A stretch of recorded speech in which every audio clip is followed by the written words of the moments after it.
Falar da situação da Vitória, que infelizmente perdeu a batalha, pela vida. Ela estava muito debilitada quando foi resgatada na zona norte de Londrina. Foi levada para uma clínica veterinária, passou ali por um tratamento, recebeu medicações, tratamento nas feridas, mas infelizmente ontem, no finzinho da tarde, comecinho da noite, ela não resistiu e acabou morrendo. Aqui no estúdio está comigo a doutora Rafaela Teixeira da Costa, ela que é especialista em direito animal e vai conversar com a gente sobre esse assunto. Doutora, boa tarde em primeiro lugar. Boa tarde. O fato da tutora ter dado comida, dado água, mas não ter levado ela para uma clínica veterinária pelo estado em que ela estava, isso que configurou o crime de maus tratos? Sim, configura maus tratos. Da mesma forma, o cuidado do animal, ele não envolve só água e comida. Ele envolve uma série de cuidados para garantir o bem-estar, a integridade física e psicológica desse animal.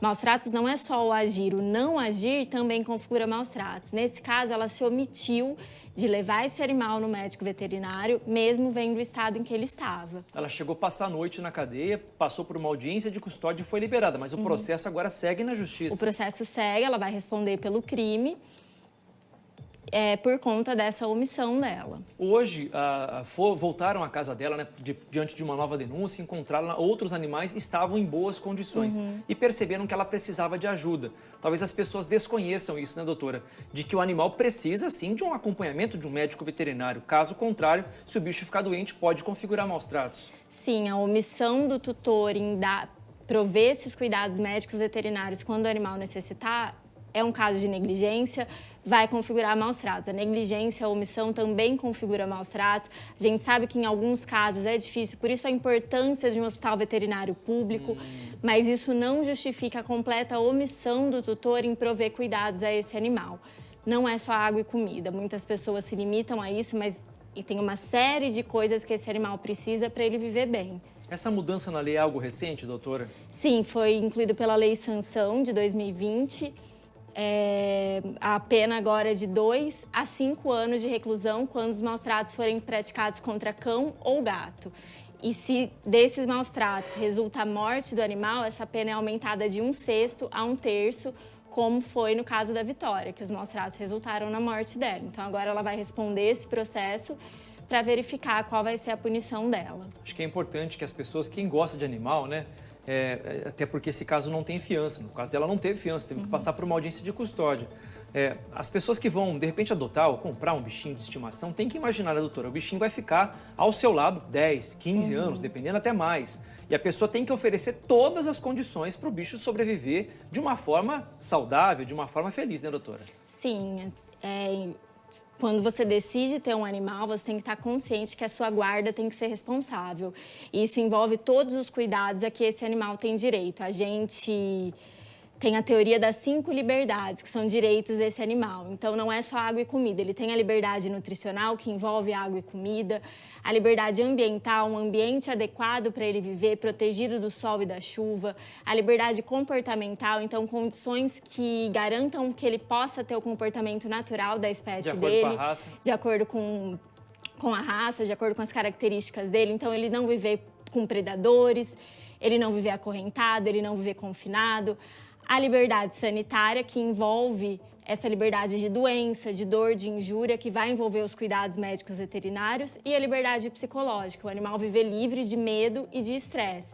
Então, tudo isso deve ser considerado quando você toma a decisão de ter um animal. Você não pode se limitar a dar água e comida para ele. Ele é um ser senciente, ele precisa de uma série de cuidados e é sua obrigação como tutor prover esses cuidados a esse animal. Doutora Rafaela continua comigo, tem uma próxima reportagem para mostrar, quero que ela comente também, de uma briga entre duas pessoas por conta de um animal de estimação.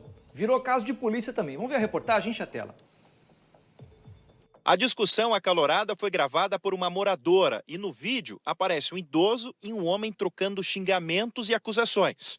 Logo, a discussão verbal se torna agressão física, com o homem partindo para cima do idoso.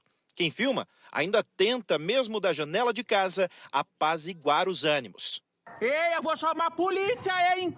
Logo depois disso, aparece outro homem, que tenta defender o idoso e que também se envolve na briga. A confusão aconteceu neste condomínio na cidade industrial, envolvendo 3 moradores, pai e filho, que moram em apartamentos diferentes, e um outro vizinho. Mas o que chama a atenção é o motivo da briga. O pivô disso tudo aí tem aproximadamente 30 centímetros de altura e pesa pouco mais de 3 quilos. Um cachorro da raça Pinscher. Encontramos no local a nora do idoso agredido. Ela confirma que o cachorrinho foi o estopim para a cena de violência. O cachorro, ele sai sem a coleira do condomínio e o vizinho, ele se incomoda com o latido, ele se incomoda, segundo ele, o cachorro faz as necessidades e nós não limpamos, que não é verdade. O próprio síndico pode acionar as câmeras, que eu tenho provas que eu cato todas as fezes do cachorro, meu filho. Então nós mantemos essa higiene sim. Por telefone, tentamos falar com o rapaz que aparece agredindo o idoso, mas ninguém atendeu. Depois disso, as 2 partes foram até a delegacia, prestaram depoimento, fizeram um boletim de ocorrência e seguiram os meios legais. Mas se engana quem pensou que a paz voltaria a reinar novamente aqui no condomínio, porque poucos dias depois, uma nova confusão, mais uma briga, trouxe o caos e tirou o sossego novamente do local. Desta vez surgiram 2 novos personagens nessa história. Uma jovem, irmã do rapaz que teria agredido o idoso, acompanhada do marido. Primeiro, as ameaças foram feitas no estacionamento. A gente sabe que você estuda! Eu quero ver! Mas a gritaria continuou na janela do apartamento onde mora a família. Também por telefone, tentamos falar com a jovem, que pediu para conversarmos pelo WhatsApp. Olha, você consegue me chamar no WhatsApp? Que daí eu converso com você por lá? Eu vou primeiro conversar aqui com a minha família, com o meu irmão certinho. Tá bom. Tá bom? Tudo bem. Aí se você me chamar no WhatsApp, eu te dou a resposta por ali, tá? Nós tentamos 2 vezes falar então com essa jovem que prometeu que responderia a gente pelo WhatsApp, não respondeu, não visualizou as nossas mensagens ali, tentei ligar novamente, ela também nos atendeu. Então tá aqui, o nosso papel foi feito. Tentamos ouvir todos os lados e deixamos o canal aberto para caso queiram falar de novo aqui. Por mensagem de texto, a jovem informou que pai e filho estavam embriagados no dia dos fatos, que o irmão já teria sido ameaçado outras vezes pelos 2 e que só empurrou o idoso após ser insultado por ele. Diz ainda que pai e filho ameaçaram também com pau e pedra o irmão e a cunhada, causando danos, inclusive no veículo da família. Ao final, a jovem enviou essas imagens dos danos causados e ainda um vídeo de câmera de segurança que mostra toda a briga. Desnecessário isso. Doutora Rafaela está aqui no estúdio comigo, ela já vai comentar. Antes eu quero chamar a Ana Contato para falar de um projeto de lei aqui de Londrina que estabelece que síndicos de condomínios têm que fiscalizar também a conduta dos moradores com relação a maus tratos contra animais. Como é que vai funcionar isso, Ana? Me conta. Pois é, Parra, não são só os síndicos, viu? Qualquer condômino que tiver vendo ali, que presenciar ou que souber de maus tratos, deve ter até 24 horas para relatar às autoridades competentes para que elas tomem alguma providência. É isso que propõe esse projeto de lei de autoria do vereador David Weasley. Vai ser votado hoje. A gente sabe que os projetos de lei precisam passar por 2 votações na Câmara para depois serem sancionados pelo prefeito. Então, hoje à tarde é a primeira votação, mas o projeto prevê exatamente isso, que qualquer pessoa que more, que seja síndico de um condomínio, seja ele residencial, seja ele comercial, deve ter a obrigação de relatar maus tratos contra animais, assim como a gente já vê acontecendo com crianças, com mulheres. Então, a partir de hoje à tarde, essa votação começa em primeira instância e depois a gente continua acompanhando para ver se esse projeto de lei vai para frente. Beleza, Ana Contato trazendo para a gente informação então sobre isso. Doutora, se eu, de repente, vejo em algum lugar algum cachorro em situação de maus tratos, infelizmente, as pessoas, nem todo mundo tem o cuidado necessário. Qual que é o primeiro passo? O que eu tenho que fazer? Denunciar, acionar a polícia para que ela vá ao local e retire aquele animal da situação de maus tratos. É interessante que haja um veterinário para acompanhar, para atestar esses maus tratos, mas ainda assim isso não afasta a obrigação da polícia, mesmo sem esse veterinário, de ir ao local, de averiguar a situação.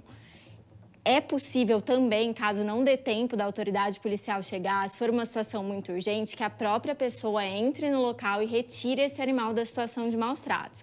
Mas é preciso tomar cuidado, documentar essa ação, se tiver testemunhas, melhor ainda, para deixar claro que você só estava retirando um animal da situação de maus tratos e não invadindo uma casa, furtando esse animal. Então, é preciso documentar o máximo possível. Filma, tira foto. Hoje em dia todo mundo está com celular que faz isso. Então, filma, tira fotos. Se tiver gente perto, chama para ver, para você ter testemunhas e denuncia. Além da polícia, você pode ligar no 181 e também dá para fazer essa denúncia pela internet. Pela internet você consegue anunciar as fotos e os vídeos. Então, tem vários canais de denúncias. Tem a SEMA também para as questões administrativas.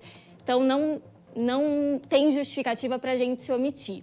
Tem muitos canais de denúncias e é importante denunciar para que essas pessoas sejam punidas e essa realidade tão triste desses animais mude. E só para a gente poder fechar, sobre a convivência dos animais de estimação. A gente viu uma briga ali desnecessária entre vizinhos por conta do cachorro que teria feito cocô ali na frente da casa do outro. Como manter essa boa convivência entre quem tem pet, cuida direito e de repente aquela pessoa que não gosta de pet está no direito de não gostar também? Sim, é importante cada um respeitar o espaço do outro. Então, é importante a gente andar... Eu sei que a gente tem muitos animais que gostam de andar sem guia, que respeitam, que não fogem, que não vão invadir a casa de ninguém, mas é importante utilizar a guia. Isso está, inclusive, no código. Levar a sacolinha, recolher os dejetos desse animal para não incomodar, para cada um ter o seu espaço respeitado. E todo mundo conseguir conviver em harmonia. A gente vive num espaço compartilhado, né, o tempo todo. Então, cada um tem que fazer a sua parte para que essa convivência seja harmônica. Tá certo. Doutora Rafaela, obrigado mais uma vez pela participação aqui no estúdio, viu? Tchau. Legal falar sobre esse assunto, todo mundo respeitando, dá certo, viu?